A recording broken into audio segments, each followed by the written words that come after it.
Bismillahirrahmanirrahim. Assalamualaikum warahmatullahi wabarakatuh.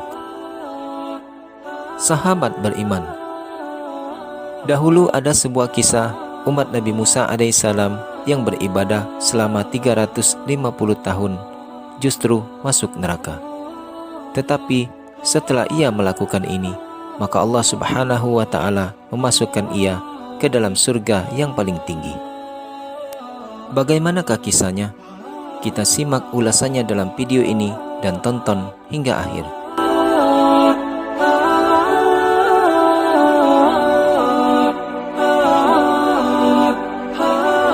Umat-umat Nabi Musa alaihissalam merupakan umat yang diberikan umur panjang oleh Allah Subhanahu wa ta'ala. Dengan umur yang panjang tersebut, ada sebagian dari mereka yang mengisi umur mereka dengan ibadah, dan ada juga yang hanya dengan kemaksiatan semata.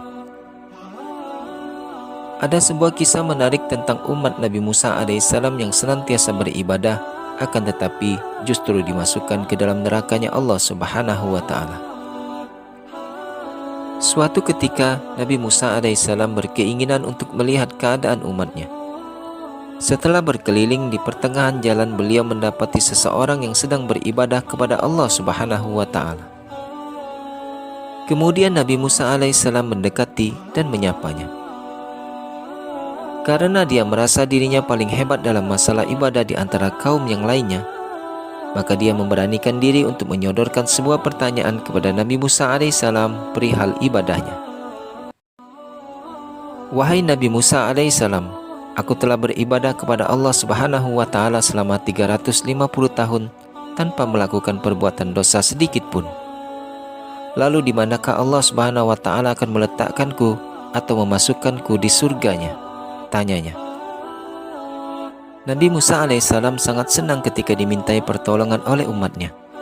Beliau pun kemudian bermunajat memohon kepada Allah Subhanahu wa ta'ala agar memberitahu di akhirat kelak umatnya yang rajin beribadah ini ditempatkan di mana. Lalu Allah Subhanahu wa ta'ala berfirman, wahai Nabi Musa alaihissalam, sampaikanlah kepadanya bahwa aku akan meletakkannya di dasar nerakaku yang paling dalam. Setelah mendapatkan jawaban dari Allah Subhanahu wa ta'ala, Nabi Musa alaihissalam memberitahukan kepada orang tersebut perihal apa yang telah difirmankan oleh Allah Subhanahu wa ta'ala kepada beliau. Seketika itu, sang ahli ibadah tercengang mendengar perkataan Nabi Musa alaihissalam. Dengan perasaan sedih berselimut gundah, ia beranjak dari hadapan Nabi Musa alaihissalam. Tampaknya jawaban itu terus menyelimuti dirinya hingga larut malam.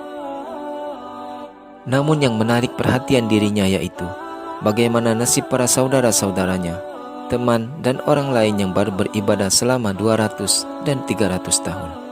Bahkan terhadap orang-orang yang lebih sedikit darinya beribadah kepada Allah Subhanahu wa ta'ala, di manakah mereka kelak di akhirat akan ditempatkan.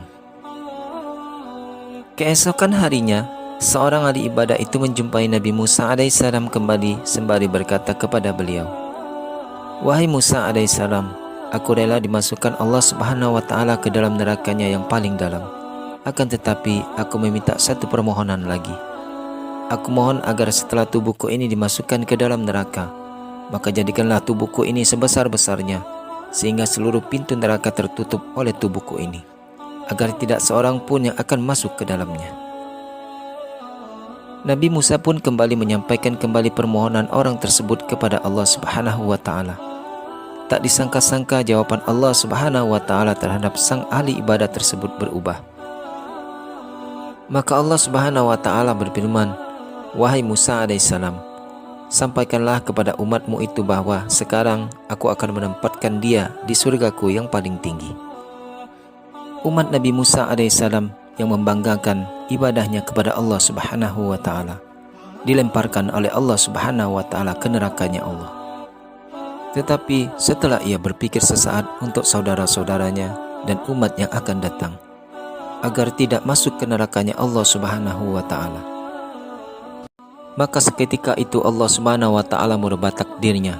Yang tadinya masuk ke nerakanya Allah Subhanahu wa ta'ala menjadi masuk ke surganya Allah Subhanahu wa ta'ala. Sebagaimana hadis Rasulullah SAW, Berpikir sesaat untuk agama Allah lebih baik daripada ibadah 60 tahun. Dari kisah ini, kita dapat mengambil hikmah bahwa tidak ada satupun amal yang dapat disombongkan dan dapat dibangga-banggakan. Sebab tidak ada satupun amalan yang dapat memasukkan seseorang ke dalam surganya Allah Subhanahu wa ta'ala, melainkan rahmat Allah Subhanahu wa ta'ala. Wallahu a'lam bissawab. Demikianlah video kita kali ini. Semoga bermanfaat dan dapat menambah keimanan kita kepada Allah Subhanahu wa ta'ala. Akhirul kalam, wabillahi taufik wal hidayah. Wassalamualaikum warahmatullahi wabarakatuh.